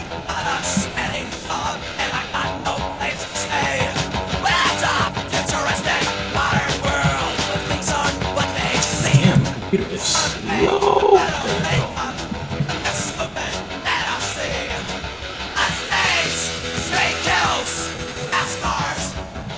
So in this particular case, I'm just going to build it without the database, just for the sake of building it. So bash install LSH. It's going to install just a basic minimal version of the application without necessarily having to build a database and install the database. It creates the variables, stores all the variables, all that stuff. Let's just get through the process of showing you at least a working friggin' version of this thing. I am so sorry I haven't been able to do that. But like I said, a lot of this is just learning about what works and what doesn't work when building infrastructure you're not very familiar with. And while I'm very familiar with VMs and auto-scaling, working with Scalesets is simply like, it's one of those things that within Azure that I wanted to learn more about because I wanted to start building demos that shows greater reliability using virtual machines because, like I said earlier, not everybody's made that change over to VMs, and so I mean from VMs to containers. And so I feel like it's like my responsibility to make sure that we still show people how it's done with VMs. Okay. These are still running. It's installing. Okay, so now here is the box.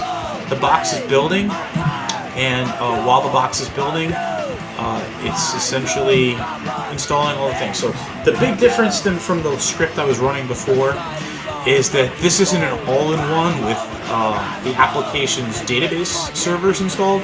This is honestly, like, this became problematic to figure out. I need to do this in a different way where the databases and the information that's provided is actually properly provided to the application through the deployment script. And right now, I just haven't been able to get that working. So I want this to work. So I'm going to just keep on keeping on until everything that I actually build works. So this is just a way to show you like actually how all this all comes together in some way. Okay, the .NET application build is happening for the API.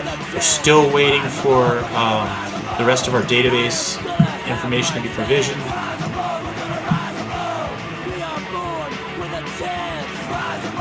Or I should say our database resources to be provisioned.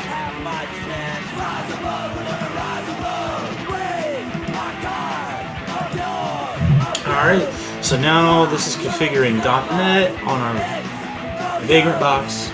Like I said, the big difference is this is actually in my computer, it's not in the cloud, whereas this is going to eventually deploy exactly what it is I'm building on my computer in the cloud. It's just a testing framework to virtualize computers. Well, it's not a testing framework, it's a testing methodology. I wish it was a framework. This is just me running a few different resources all at the same time and trying to figure out exactly how to make sure they're all properly provisioned.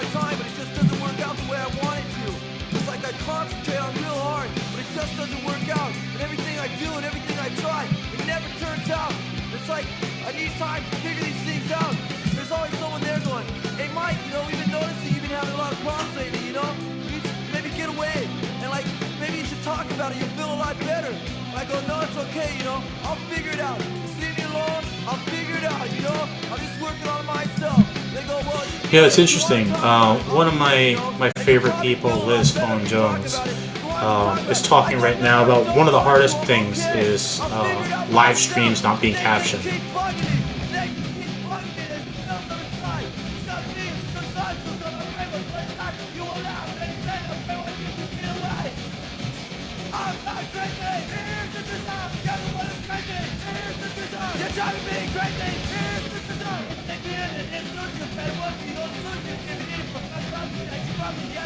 So what I ended up doing for a lot of times when I want to have captions on my videos is I can't do it live.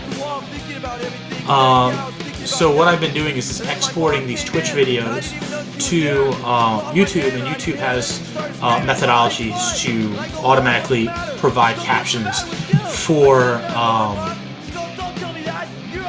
the videos that you create. And so that's the only way that I've been really easily able to overcome the fact that like getting accessibility built into all of these is really important. And so as a fairly new streamer, I'm just learning as I go how to ensure that I'm getting all that piece of information that you need in there. Thanks, Johnny. I'm going to keep playing cool music. I'm not crazy.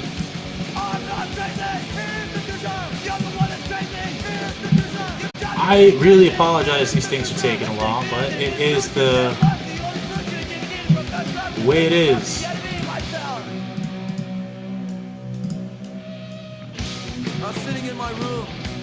So our Cosmos is online. It looks like our other database isn't quite online yet, and that's really what it comes down to. But still building that stuff.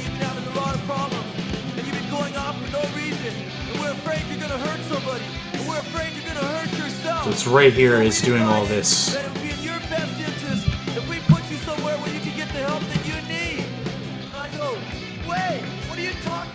Ah, okay. My best interest?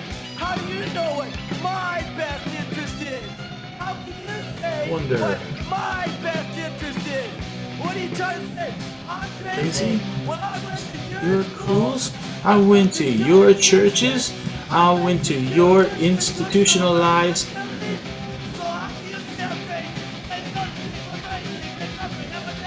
Alright, that makes a lot of sense. This is never gonna build because of the friggin' data. Alright, I got it. So this was never gonna build, and this stupid character right here that I forgot about is the reason why. Ugh, I'm so sorry.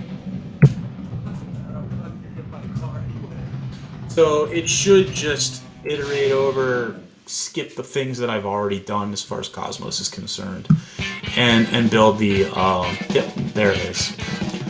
I really feel silly, and I apologize to you all for wasting all that friggin' time. I can't believe I did that. I really am sorry. I should know better.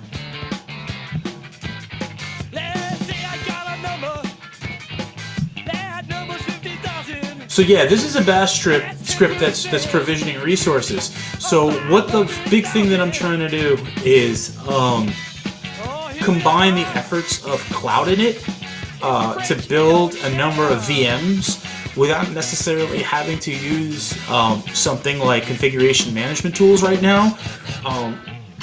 Why?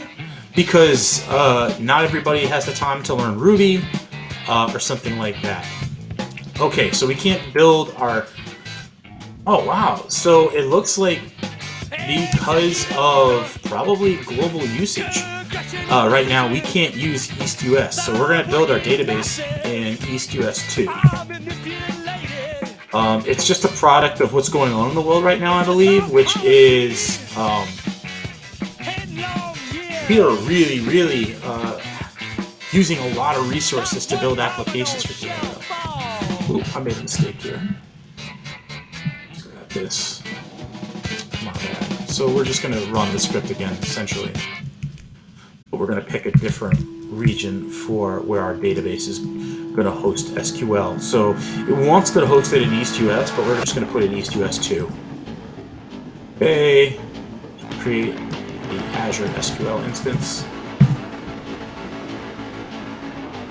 We walk the streets at night. We go where eagles dare. We pick up every movement. We pick up every loser. We treat it as a feature. We think they really care. I ain't no goddamn son of a bitch. Huh. So this should create the server. Unless I just reran and it's already running. Oh, the CSER. This is EastUS. Huh. What is this Sam hell is going on? Alright, then let's try this.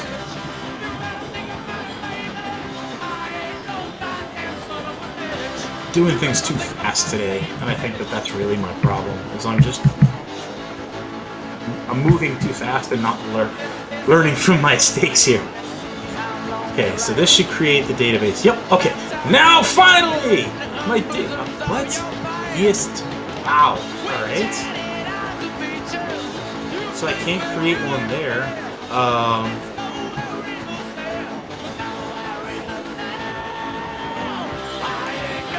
Where can we create one?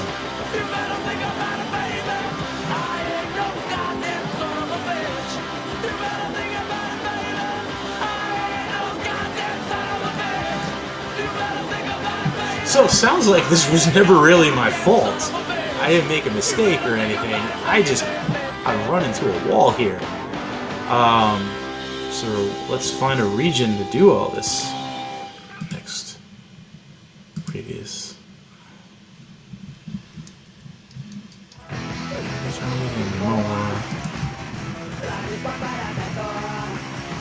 Weird. So it'd be worth it just to try this whole script over again.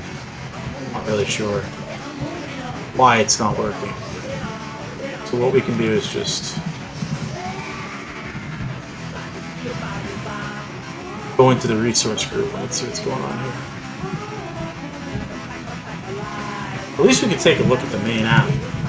That's still almost done. Like, is it actually still building my database? What's going on here? So let's go to JTWT.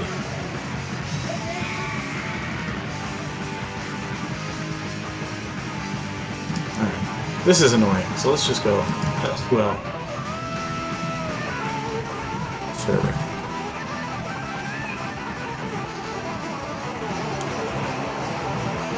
Databases. SQL database. Yeah, I don't know what's going on with my script there. Having a hard time today is the best way to describe it. That's what I want to call it. JW. Create new. So apparently East US is not good, so let's try West US too. Not available for subscription. No. What? Weird.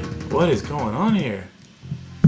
So maybe do I have an extra database and it just doesn't want me to use it? Could be it. Let's go to the dashboard. Okay. So all resources.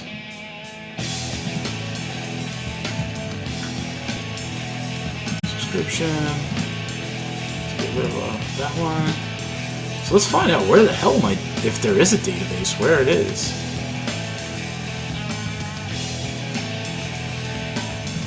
I don't see an SQL server here. Resource type, SQL.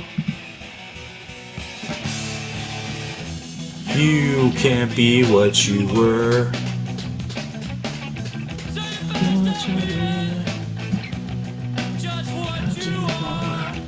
You can't be what you were. Weird. I just straight up can't create a database server. I can use MySQL. Let's try MySQL instead. I've already got my SQL server up. And I just need an SQL server, really. So let's go to connection strings.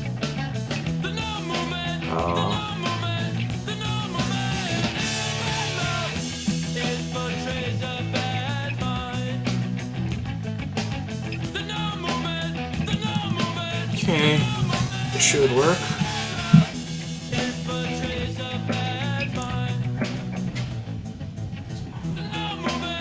Go to, I don't know the password on this, do I?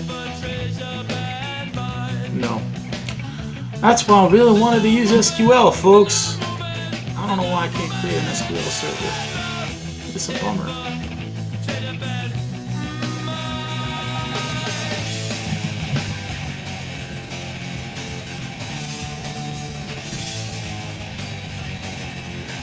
Huh.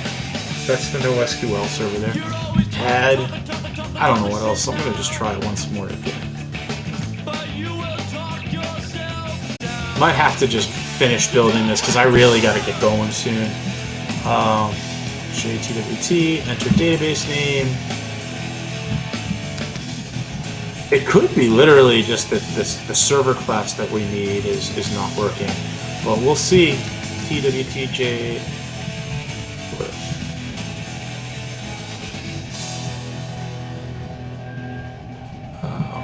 Go to username.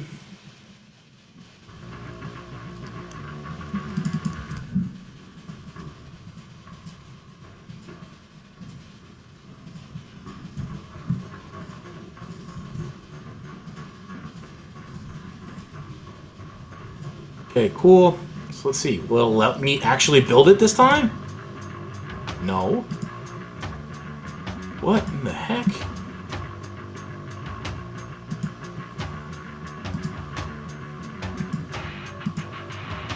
I got a six-pack and Huh. nothing to do. Alright, I don't know why that's happening. And to be honest with you, I can't really explain it. So let's just create a MySQL version, alright? I think we can use MySQL for this. It just really, literally just needs an SQL server. So add server name, JTWT, SQL. We'll pick JWT, none, version of MySQL, the type of compute storage we need. Same thing we did, username, password.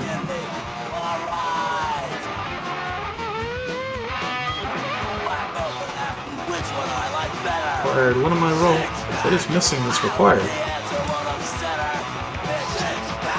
Having a hard time. Oh, there's no capacity in my subscription.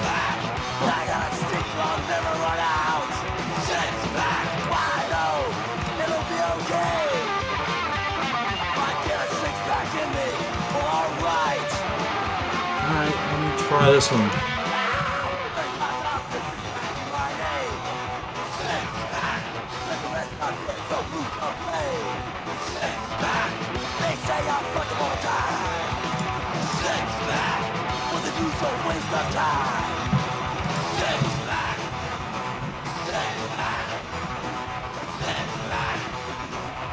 I wonder if it's somewhere in my subscription. Let's see. They know about the party or anything else. No, there's something generally. Okay, so I need to find out what's going on. It could be that there's a legitimate capacity issue with Azure right now. I've got to find that out on my end, or if it's something with my subscription.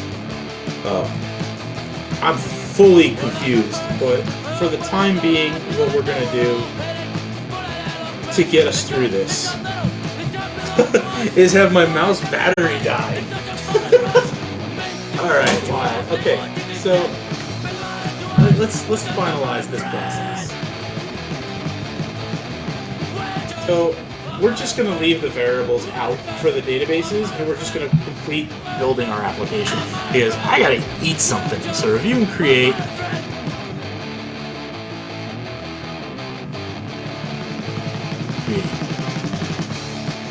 Alright, so this is literally what I've been trying to do all day since I started, and I need to just figure out what the heck's going on. Because I just don't know. But these are the things you learn when you're building it, and you're building it live for people who are learning alongside with you.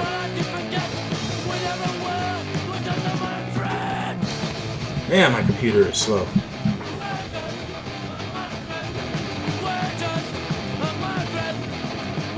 Yeah, sorry a lot of this took too long. It took way longer than I wanted, and that's really because I was trying to do a lot of different things at once. And I finally think I came up with the best solution to actually show you.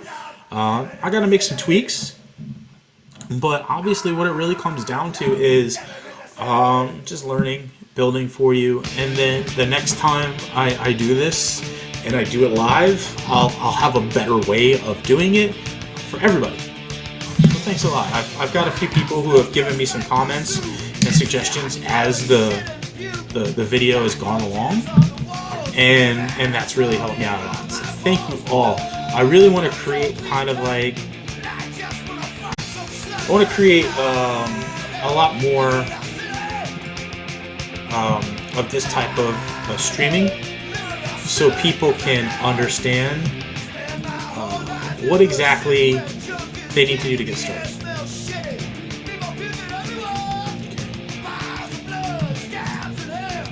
So let's just wait for this all to be finished, and then when it's finished, it'll tell us to go to the resource, and we'll finalize everything. I'm curious whatever happened to my Vagrant box. Oh, it's almost done. Yeah, this is literally because when I provisioned the Vagrant box, I was doing so many other things on my computer at the same time, and I simply didn't put enough CPU and memory to do the things that I wanted to do on that machine. Because it's finally starting the ASP.NET Core API. And a lot of it is just because my computer's got a lot going on.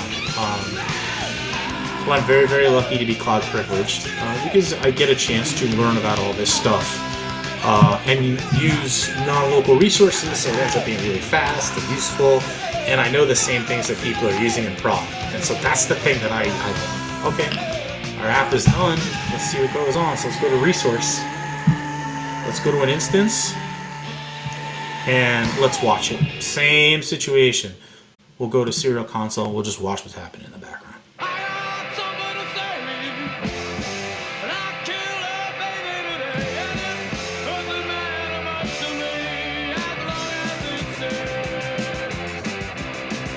Okay. So now you can see Cloud Init is running on our Cloud VM. And okay, so let's see what's going on here. Perl localhost. It friggin' worked, ladies and gentlemen. Holy shit. Okay, so now let's localhost 8080. There we are, ladies and gentlemen. Now, why am I getting these internal server errors? It's because I didn't get those databases built for it. If I had, you know, the database servers up and running, we wouldn't be getting that error. But just because I'm running into some issues with Azure, it seems like that's a problem.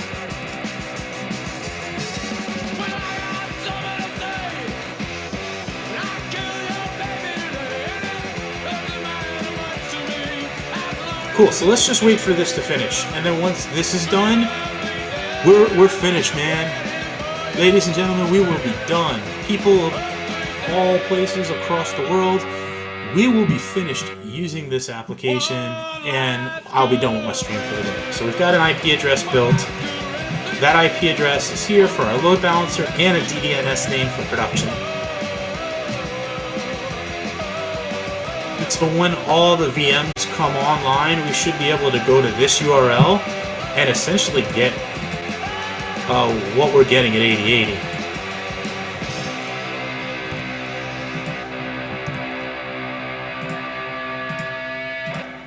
So it's just going to take a while because it actually needs the 3 backends that we've built to finish backing up. I mean, finish installing. And if we go back... Oh, cool.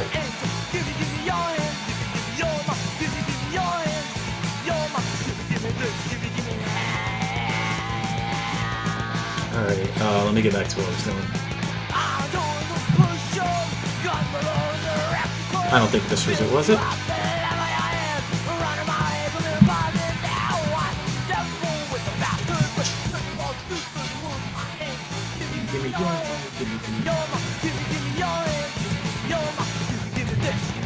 Love the germs. So only one of the nodes is ready, and that's probably why it's doing what it is. So if we go to instances, we go to this, we'll find out why it's still unhealthy. Might not be done through the main install. So let's go to the serial console. We'll see what's going on.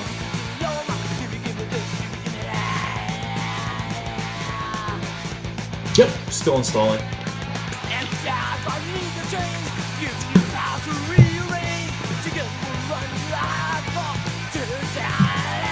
So basically what's happening is this is going to be part of any of our installations doing this, is that it's got to actually like go through the process of building everything. All right, I think my AirPods just disconnect. Sucks. Hold on one second, y'all.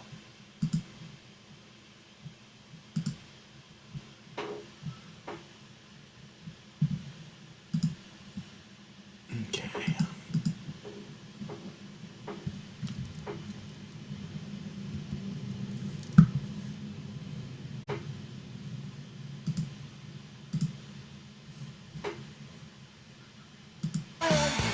There we go. Sorry about that, y'all.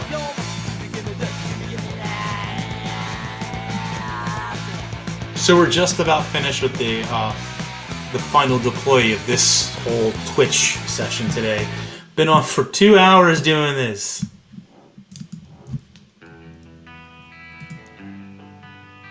But I guess, literally, like I said, that the reason why I've been doing this for so long today is just to show you how it all works on the back end when you're trying to build something and it all doesn't work when you expect it to. So everything's still running. Yep, we got the other 2 machines that are building as well. And they're unhealthy because the application hasn't finished installing and come up yet.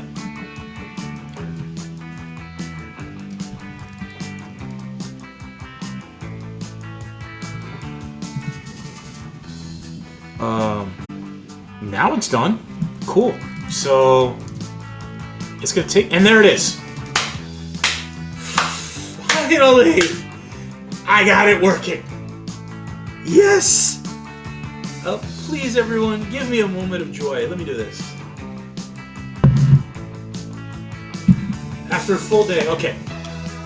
So when I do get this up and running in the full way, the thing that we're going to have that's majorly different is that these databases are going to work because we're actually going to be able to build databases. I don't know why I'm not able to right now. So let's look at the rest of our solution here, to be honest. We've got the other... Okay, so all 3 are up and healthy. So what happens when I go into TWT Prod 01? So let's connect to this machine, okay? So I'm going to SSH into this particular server.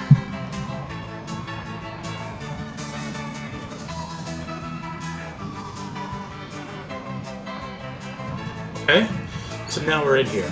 So let's make it unhealthy. So Alt -P. So let's see what happens. Ooh, gotta do it with sudo.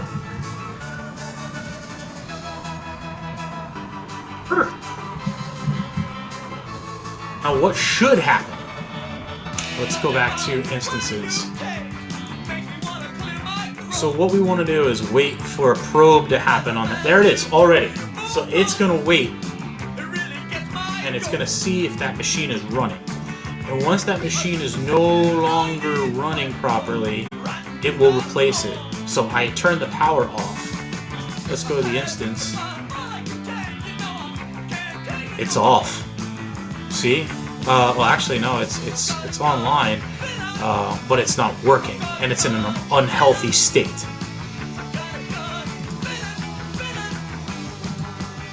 So what should happen is if this instance doesn't come back on its own, someone like me doesn't go in and turn it back on, it will eventually go from status running to status not running. And then what we're going to do is have it automatically replace it with a failed node. So see, when an instant returns 200, the health state will continue. In other ways, it'll show unhealthy. So what I can do, if I wanted to, for a chance, is just go into the unhealthy machine, delete it, and then it should automatically just create a new one. Because remember, our scaling set says that we have here, we need to have a minimum of 3 instances, and if we're not meeting that minimum, then Azure's going to automatically create them with autoscaling. So that's pretty much it for today's stream. Been on here for 2 hours. You watched me struggle to build an app. I got it working. We're going to figure out what's going on with Azure, and as far as databases are concerned, and hopefully next time we'll build a little bit more around this. So thanks a lot, and I hope you enjoyed my stream today. We'll catch you on the next one. Thank you.